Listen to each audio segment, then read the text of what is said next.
So the pack that I'm taking is a Stony Creek Buller bag. It's a 60 litre pack with the additional 10 litres that you can put in the outer vestibule. We're going to be going for 4 or 5 days, so I've only got summery type gear, packing pretty light, not taking a tent, just going to use a bivvy bag. I've got an advanced bivvy bag here. Maybe I'll go through the sleep system first. So this is the advanced bivvy bag here. I'll show maybe a quick clip of getting into it separately, but this here is pretty light. I'll go through how much stuff weighs in a spreadsheet at another date, but that's going to be what I sleep in the bush. In fact, I'll put that on the outside. I'm going to be using a summer sleeping bag, so this is just a MacPack summer bag. I think it's rated comfortably for down to about 5 degrees, and at a push you could maybe have it at 0, but you'd want to have some extra clothes on. I've been pretty cold in it when I've gone in autumn in this bag. It's not suitable for autumn, it really is a summer bag, but with the extra clothing that I've got and say a puffer jacket, you can actually beef up your comfort when you're sleeping in a summer bag or a summer system. So that sleeping bag will be coming along. This is something that I bought new last year. It's a Cedar Summit sleeping mat. It's a full length. It's really comfortable. It's got those individual air sacs. When you pump it up, it kind of feels like bubble wrap that you're sleeping on. A very comfortable sleep system and very insulated. So I really sleep well on that. In fact, when I go camping with the kids and they're all on their big blow up mattresses, I still use that Cedar Summit blow up roll mat. Okay, let's move to here.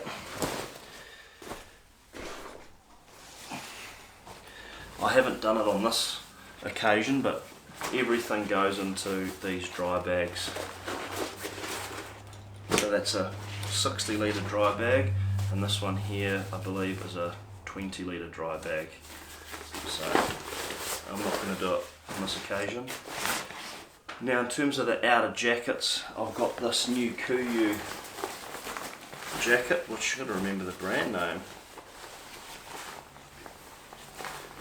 is the Kutana Storm Shell. Sorry, I haven't even remembered the names of these things.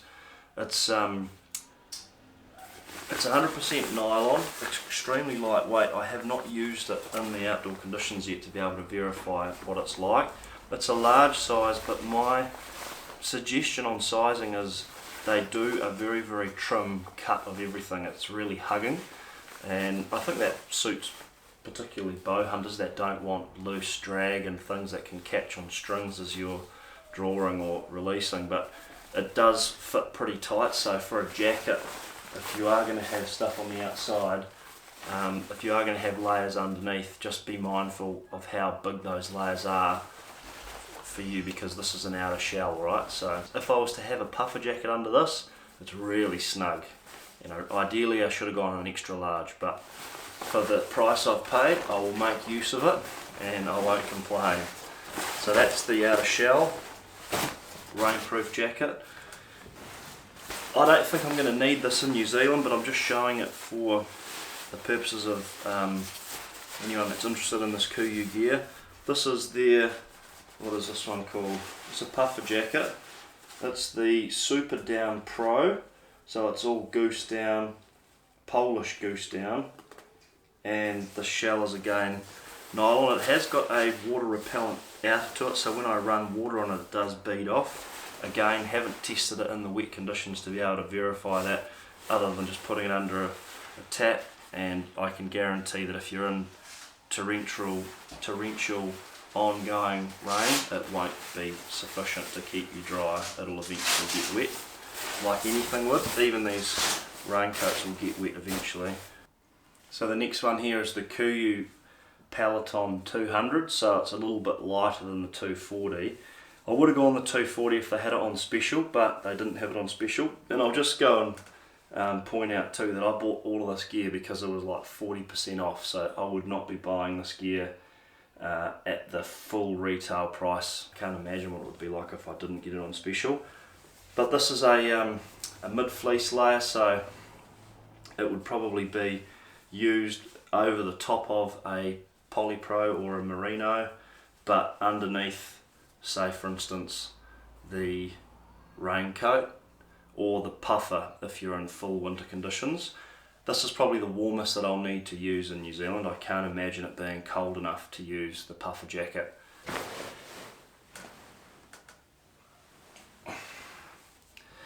Alright, this here is the Peloton 97 fleece. It's even lighter again. I liked it because it had the hood on it, and this might be a layer that I use quite a lot in warm conditions just on its own. Maybe in the mornings and in the evenings where it's a little bit cooler but it's still warm enough to not necessarily need that 200 fleece, the Peloton 200. And I like that you can cover your head if you want to stalk, so you can pull this hood over, add your face veil and be more concealed. So that's the Peloton 97. This one here would have to be one of my favourites actually. The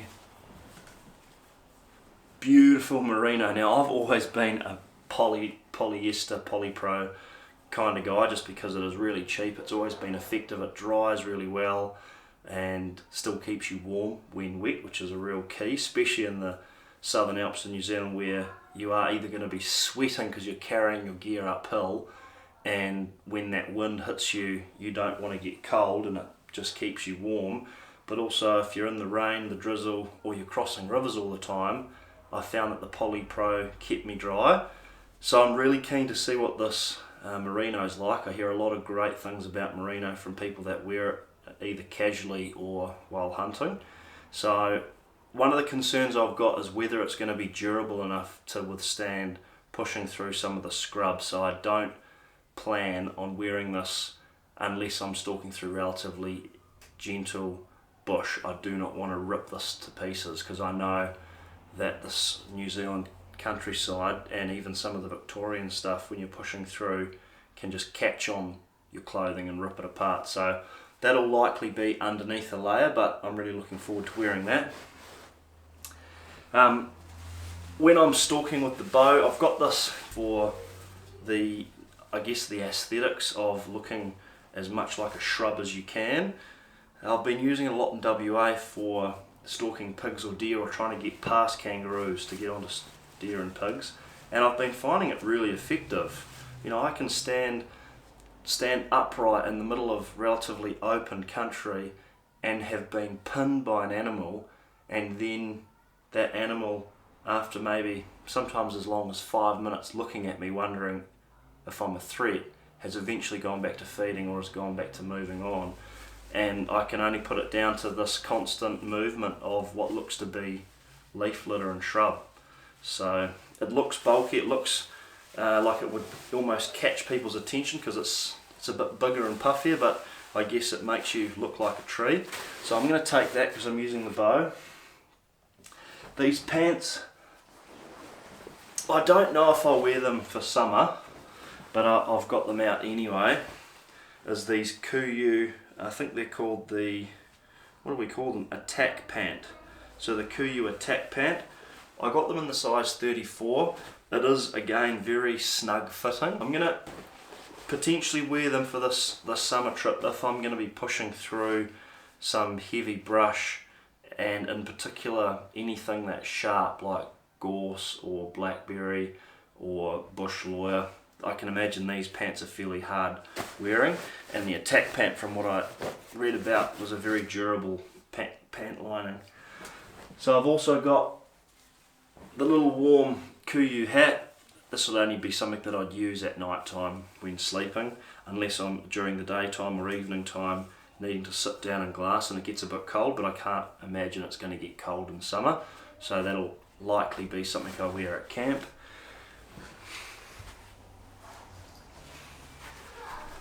Always taking these gaiters, so that's to keep out any of the stones or the sticks or the brush.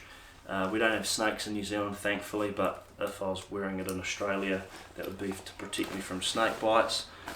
Even if you strap them up tight enough and you move through the water efficiently and not too clumsily, you can actually keep water out of your boots as well. So I've got these spiker gloves. I just picked them up because they were camouflage. I just wanted something to be able to break the hands up, mainly for samba. I didn't enjoy using the gloves in Victoria when it came to the actual shooting because I'd never practiced with gloves on, so that was something I really struggled with. But in terms of staying undetected and maybe getting to the point at which I want to do a shot, then I might take them off. But the intention is to be as stealth as I can be.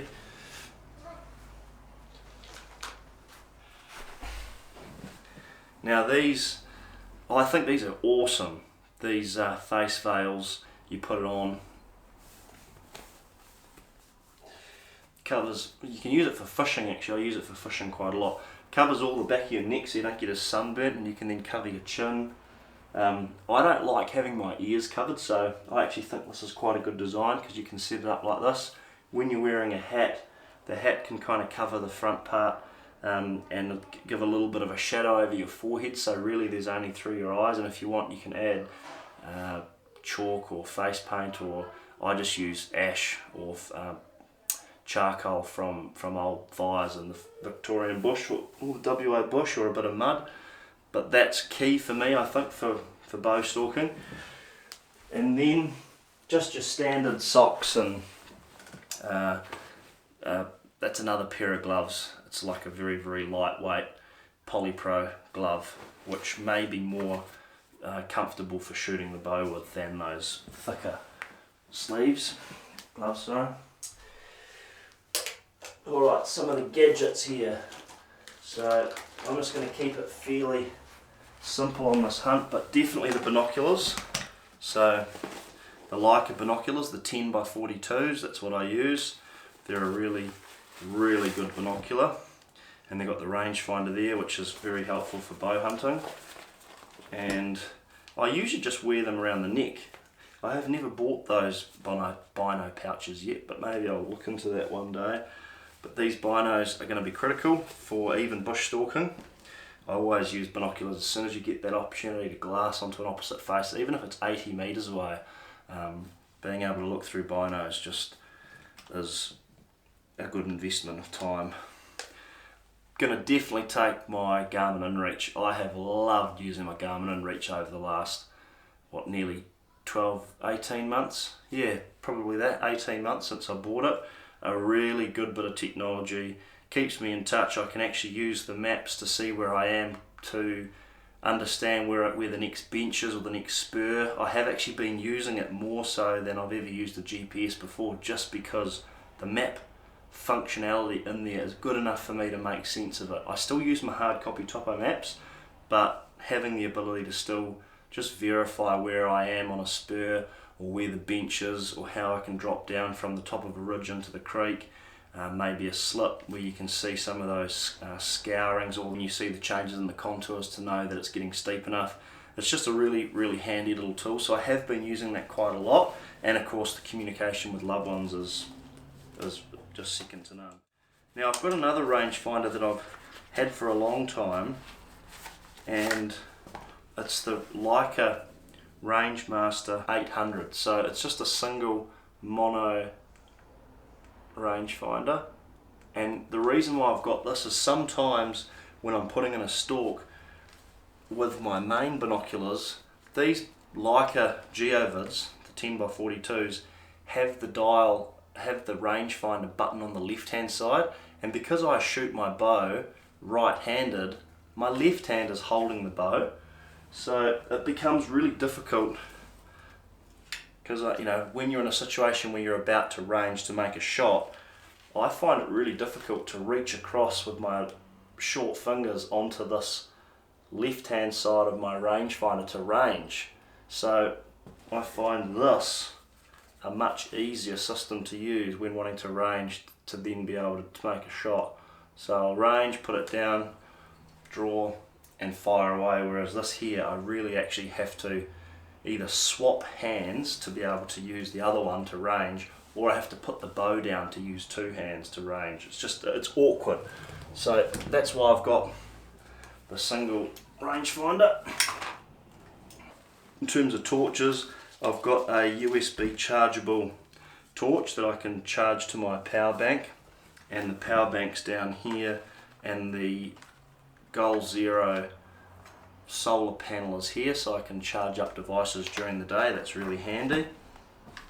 This is just a spare torch for batteries. I've been caught out before having to spend a night out a few times, but one time in particular in Queenstown with Dan Curley, we had to spend a night out after shooting 3 fallow deer, and we're packing them out more or less whole. I was packing one out whole on my back, a small one on my front, and it just got dark and both our torches were flat. So you just don't get caught out without a spare torch. Other little gadgets here, two-way radio. So I am going to take two-way radios because I'm going to be with my cousin, Hawani, and maybe my brother. So being able to just talk to each other and make sure we know where each other are is going to be useful. Spare batteries for those.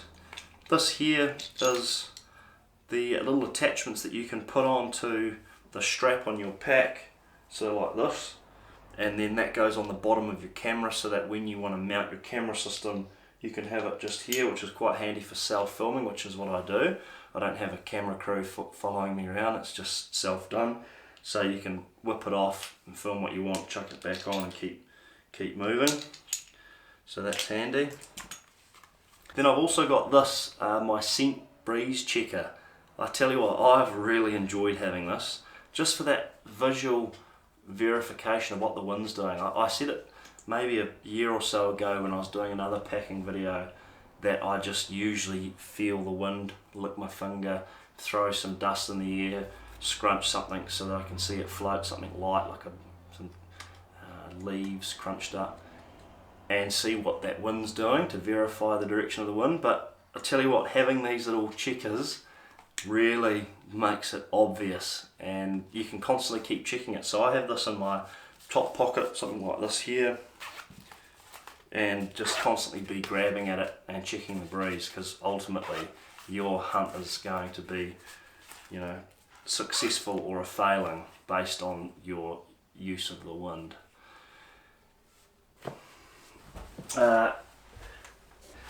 So I'll be taking the drone again. I think the drone just adds such a different dimension to the film, so I'll be filming the Mavic Pro, DJI Mavic Pro, and I take a few spare batteries, and then I've got this here filled with all sorts of spare batteries, accessories, SD cards, micro SD cards, stuff that I can use for filming, and then that's the power bank, which you've seen before. 20,000 milliamp battery bank, which I use to the solar panel. For the camera, I'll be taking the 24 to 70 mm L series lens on the Canon 5D, and then the 100 to 400 lens, again L series lens on the Canon. It's quite a big lens, very heavy. Then I've got the GH5, which is what's filming there. GH5 with a 12 to 24 Olympus Pro lens, and that's the Canon 5D with the 24 to 70 mm lens, and I'll take the GoPro up there. So that's the camera gear that I'll take. Water bladder, take that. In New Zealand, the great thing about hunting in New Zealand is that you can find water pretty much anywhere. There's just ample, sufficient quantities of water. I'll take a monopod for filming with one of the cameras that just kind of can act as a walking stick as well. It's a really handy tool actually. It's not as stable as a tripod, but when you're filming on the go, you hardly get a chance to unfold legs and get the tripod ready, or I don't, I haven't got it mastered. So being able to just walk around with essentially a walking stick that you can mount your camera to is pretty handy. And then I've got the knife. It's just a buck knife and a sharpener here for sharpening it when in the field. You kind of need to mount it. You'll be careful you don't cut my leg, but a few strokes of that just to touch it up. And that, folks, is the contents for this next backpack hunt. So thanks for watching. Hope you enjoyed. Hope you got something out of it. Hope it motivates you to get out yourself for a backpack hunt. I know that I've got a big year this year with a 3-week trip for elk in America, in Idaho, so chasing Rocky Mountain elk. I can't wait for that trip. So there's just lots of fun stuff to be thinking about between now and August, September this year.